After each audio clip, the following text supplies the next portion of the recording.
Сонор милах цаг толиулж байна. Дараах зохиолыг танд албан ёсны эрхтэйгээр хүргэж байна. Та subscribe дарж нэгдээд цаг алдалгүй зохиолон сонсороо. Оюуны өмчийг дээдж буй танд баярлалаа. Зохиолч Дарсүрэн онцгой эрх 34 дугаар хэсэг. Тогова шингэж хар дарсан зүуднээс арай хийж сэрээд өөрийгөө ажитал хүнжил давныхаа нэг үзүрийг амандан чигчгсэн зогсож байлаа. Нойрносон чингэж сэрсэн Тогова өдөржингөн сэтгэлийн дэнсэлгэж тав тухгүй өнжлөө. Яагаад ингэж хар дарснаа мэдсэнгүй. Гэвч ямар нэгэн гай дайрах совин татаад байх шиг санагдана. Уул хэрэг явдал болж өнгөрөөд жил гаруй болж байхад ингэж зүүдэлж байсан удаагүй. Тоговагийн эцэг зөнтэй хүн билээ. Тэгэхээр Тогова өөртөө учир хаюулыг зөгнөн мэддэг эцгийнхэн зөн совинг дуурайсан бол л доо. Эцэг нь Амисе буянт хоёрын тухай хүнээс сонсоод нэг удаа "Хүү минь, чи эцсийн эцэст над бөгснөөсөн болж өшөөтэй хүний мэсэнд амин алдах байх та" гэснийг одоо бодхоос айн. Тогова эрт өнгөрснийг сэргэн бодож өөрийгөө шаналгасаар өдийн хоол идэхээр мандаж буй манжуур гэдэг зоогийн газар руу гэлдэрлээ.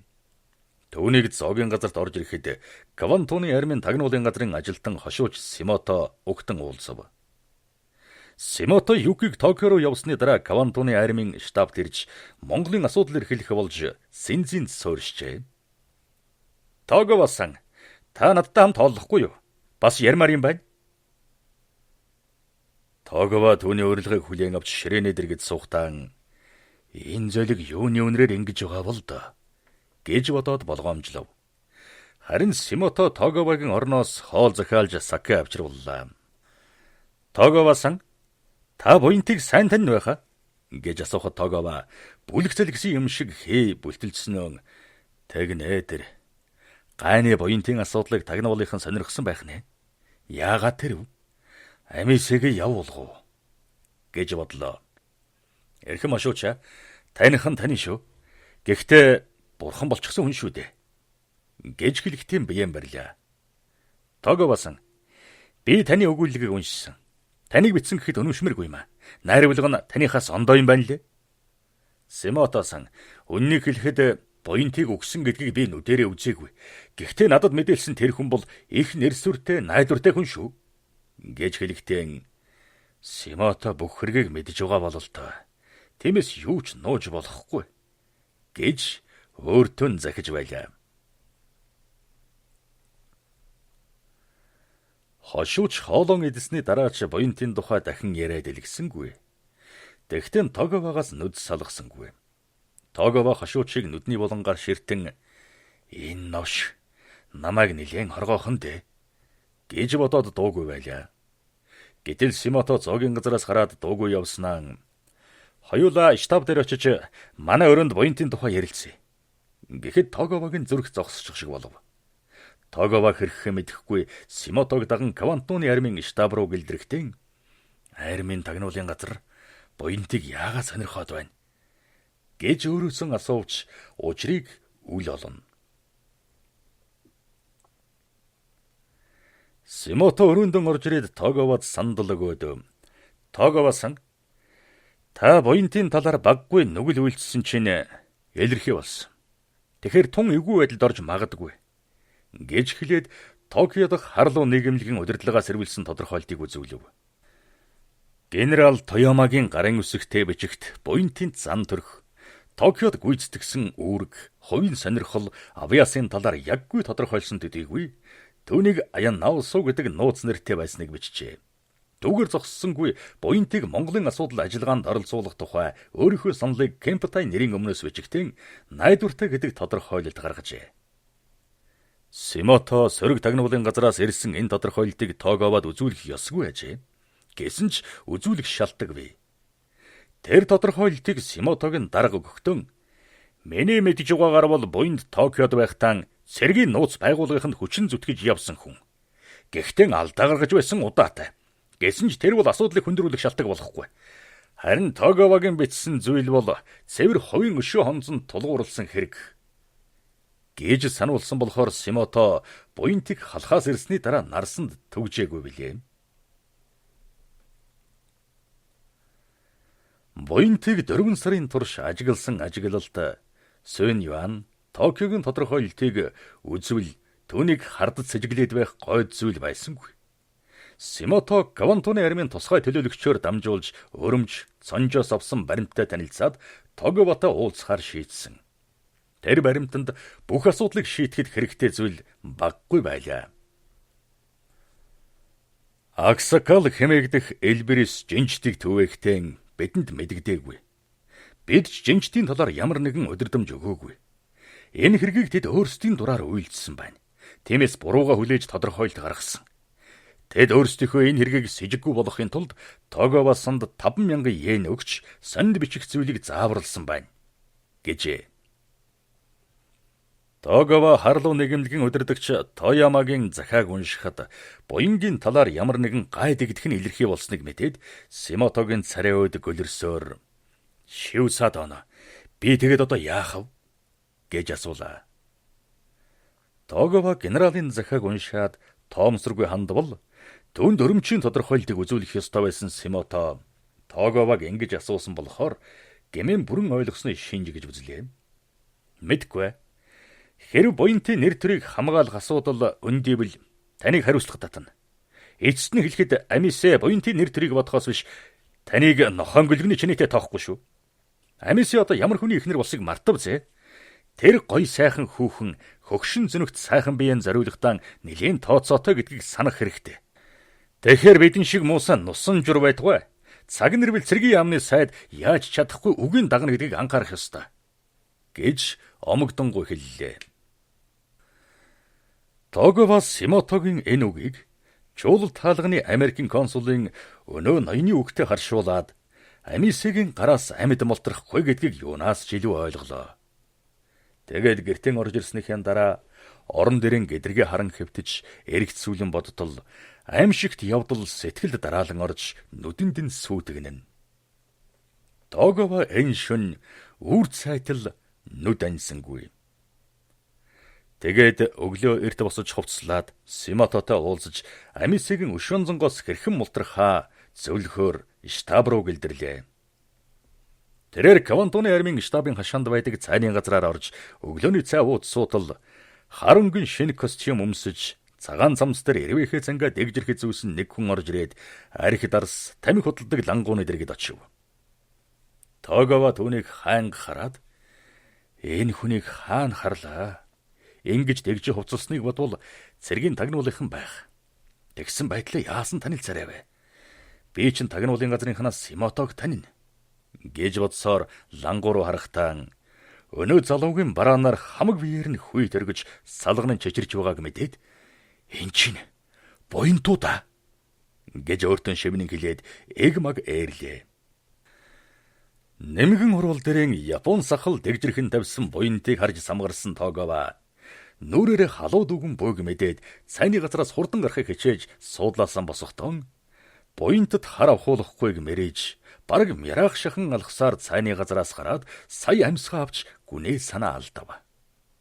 Тэгээд штабын байшин руу гэлдэрэхдээ "Яа харахгүй буянт мөн байна. Энэ 10 жил нэлээд өөрчлөгдөжээ. Гэхдээ янз төрх нь хэвээрээ шүү. Үүнийг Монголын хэлийнхэнд алагдсан гэж Аксакалын ярьсан худлаа боллоо. Ингэхээр үнийг Симото мэдж байгаа учраас намайг сонжсон хэрэг. Одоо яах вэ? Би гэдэг амтэн чинь хязгааргүй тэнэг юм. Харлуу нэгэмлэгийн удирдагч генерал Тоямагийн захаанд буянтыг Монгол руу чиглүүлсэн армийн ажиллагаанд оруулж болно гэдгийг уншсан мөртлөө яагаад буянтыг сансангүй вэ? Ганцхан Амисегийн гараас мултрахгүй нь гэж бодоод байсан шүү дээ. Гүй мөн тэнэг гэж бодсоор штаб руу орж ирээд Симотогийн өрөө рүү хурдан алхаж яваагаа мэдвэ. Симото Тогаваг орж ирэхэд ёс төдий мэдлээд шууд ярендан орж буянтын талаар хийсэн гүтгэлгийг хянах тухай заалт өгч байна. Тэгээд энэ асуудлаар хөндөгдөх гайтай зүйлээс гарах чиний ганц боломж бол буянттай өөрөө уулзаж уучлахгүй л дээр байх. Ер нь буянт таныг олж уулзахын тулд энд ирсэн гэдгийг санаарай. Тиймээс чи өөрөө төрүүлээд уулзвал амьд чинь үлзийтэй. Гэлээ. Би үнийг мэдэж байна. Тэр ч байтугай Тогавасан та дайрал даа юу? Тэглээ. Өнөө өглөөгүй юу тун саяхан цайны газар санамсаргүй дайралтчихлаа. Буйнд тэгээ таныг зүгээр өнгөрөөлөө гэж юу? Намайг ажиглаагүй. Ер нь хараагүй. Тоогоо басан. Тэгвэл та одоо буйндтай уулзаад зарим зүйлийг өөрчилж хэлээд тохиролцох хэрэгтэй. Тэгэхгүй бол таны амийг бие атугай хээрийн цагдаагийн газарч хариуцахгүй шүү. Буйнд тантай тооцоо хийхин тулд амисэтэй холбоо барьж хилэм тохиролцвол хэн жаргалж чадахгүй юм болно. Тэгэхээр та улаан үрээрэн уулзсан дээр гэж зөвлөв. Симото ингэж хэлээд Тоговагийн айсан царай өөд хараад энэ золиг үнэхээр буйндтай дайралтсан хэрэгүү. Буйнд мангартаж танилгүй өнгөрнө гэж баймааргүй юмсан. Тэгэхээр энд ямар нэгэн далдын учир байна. Хэрвээ буйнд Тоговатай уулзвал Токиогоос явахын өмнөхөн уулзсан шигэн ууран барьж чадлагүй ганц дэлсэд л унгана. Ингэхээр Тоговаг буйндтай нүүрэлдүүлэх хэрэгтэй. Хэрвээ буйнтын нэрээр ирсэн Монголын тагнуул бол буйнтыг таних нь байдгаа өнөө цохилт игч мэдэхгүй байгаа. Тэгвэл миний сэжиг баримтаар нотлогдож чадна.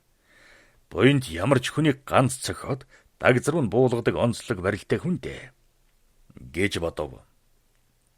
Симото-сан, надад одоо нуух юм алга. Та бүгдийг мэдчих ба. Би 7 голтой тэр чонтой уулзахгүй. Харин сонд битсэн өгүүлэл Тоговасан. Тэгвэл Аксакал чиний бөксөн дээр халуухан жин тавьчихж дөнгөө шивдэ. Симото-сан, та намайг энэ эвгүй байдлаас хил амгүй хишиг мулталж өгөөч дээ. Би таны ачийг мартахгүй. Гэж галан буурсан хардсаар хошуучиг ширтэн уйлгэнлээ. Таны алдар нарыг хамгаалъя гэж бодъё.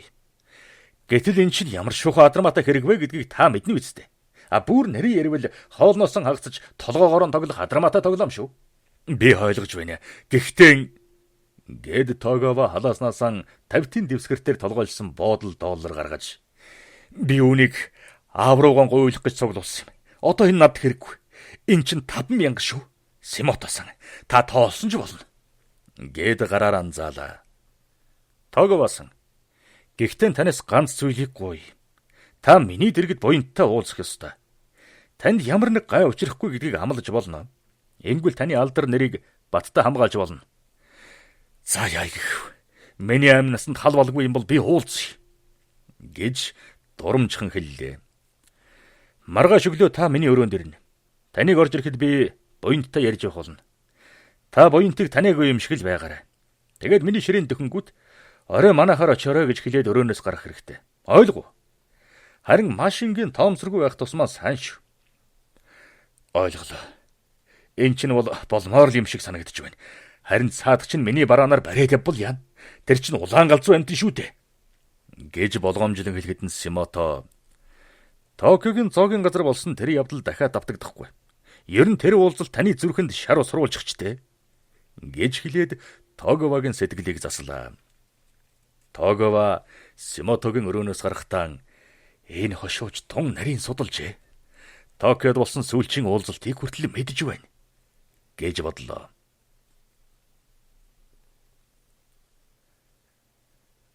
Тогова гэртэн ирээд үүдэн дүгжиж аваад 3 шил арх уугаад ухаан балартав. Ингэхгүй бол Тоговагийн сэтгэлд өнгөрсөн бүхэн бодогдоод нүднээ үзэгдэн амар заяа үзүүлэхгүй байлаа. Тэрээр өглөө болтол унтаад босохдоо согтун гараагүй байв.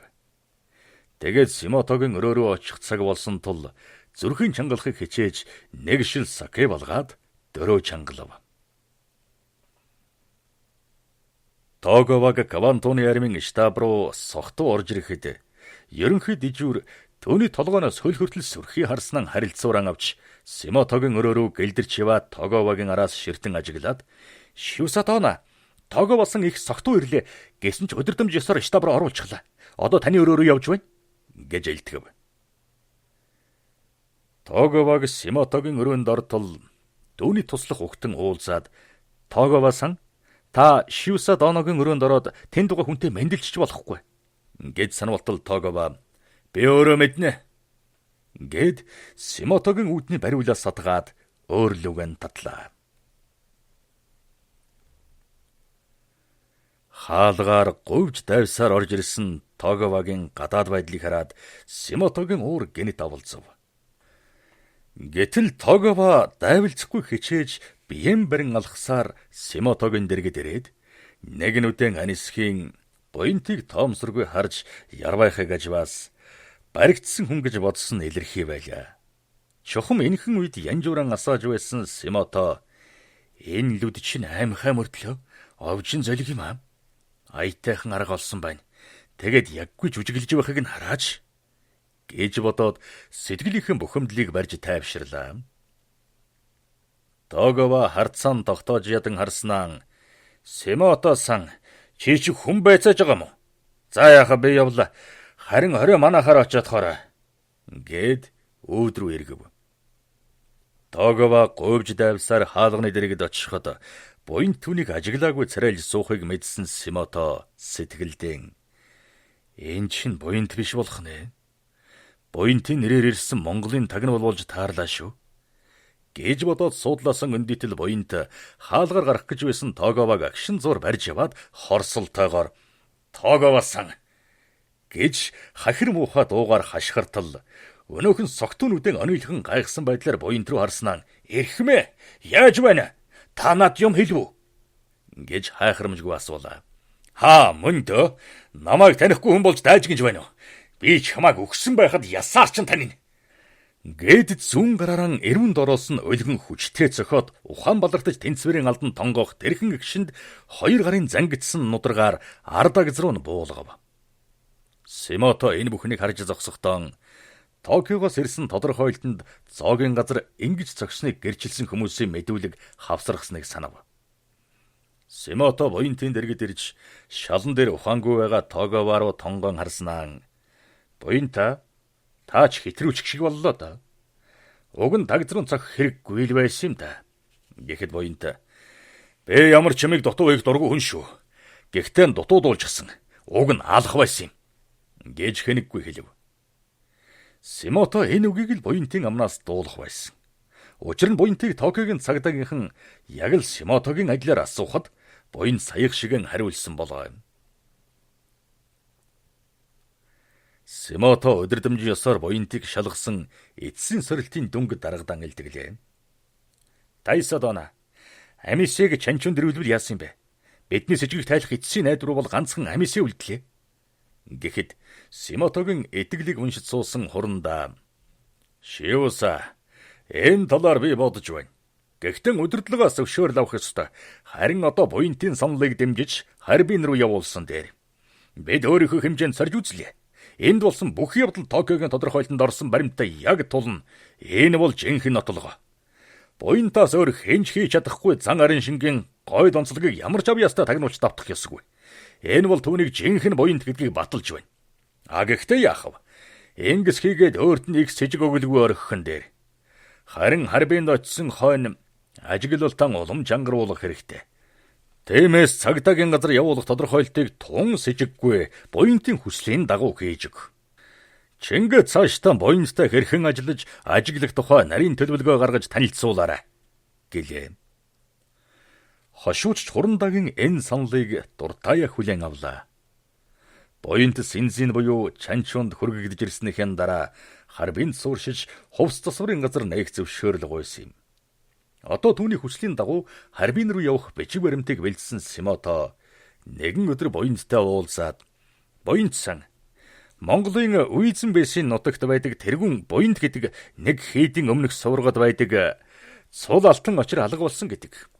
Одоогоос 200 жилийн өмнө авгын нэгэн баян өөрийнхөө охиныг Монголын удам судартай нэг хүнд хатан болгож өгсөн гэдэг юм. Тэр хатнаас төрсөн нэг хүүг Манжин хаан алтан очиртын хувилгаан гэж өргөмжлөөд алтан очир хайрлсан тухай албан баримт бол хайлтгал зарлиг мөгдөн дэх Манжин хааны нууц сангаас олдсон. Та наашаа явахдаа алтан очиртын хийдийг дайрсан шүү дээ. Таныг вангийн сүм дээрээс баривчилж нэгжихэд нэг алтан очир гарсныг манайхан дээд газрын шийдвэрээр танд буцааж өгсөн. Та түүнийг энтхий худалдаачдад дамлсан байсан. Тэгэхээр энэ домог танд ямар шууган санагдаж байна?" гэж Симотог азаг хөлс нэхэж сурсан заншлаараа асуухад буянт түүний ичнээний бодлыг мэдээд хайхрамжгүй байдлаар "Симото-сан, та энэ тухай надтай анх уулзахтаа хэлсэн бол бидний ярианд ийм хээдрээтэй чирэгдэл гарахгүй байсан юм. Тэгээд танаа шалгалтын хугацааг тэсэж өнгөрүүлэхийн тулд Синзин хэдэн сар болохтон халаасаа хоослох шахлаа. Гэхдээ их юмны шавхруу гэсэндээ жаалах юм үлдсэн шүү" Гэд буйнд халааснаас хоёр цэнгийн алтан богж гаргаад Симотод өгөхтөн. Симото-сан, танаас хамгийн сүүлд ганцхан гуйх зүйл байна. Би ер нь зөмбөлөгтийн биширч явдаг болохоор сэтгэлд орсон сэвэн арилгамаар байна. Тиймээс буйнд гэдэг нэрийн Кемптайд байхдаа нэрлэж байсан Аян Наосов гэдэг нэрээр өөрчилмөр санагдаад байх юм. Тэгтэн бүр танай газрын зөвшөөрлөөр шүү. Гэд инээмсэглэхэд Симото тэр болдоггүй яхав. Би зохисны албаны хүмүүстэй ярилцаад хариу өгье гэж амллаа.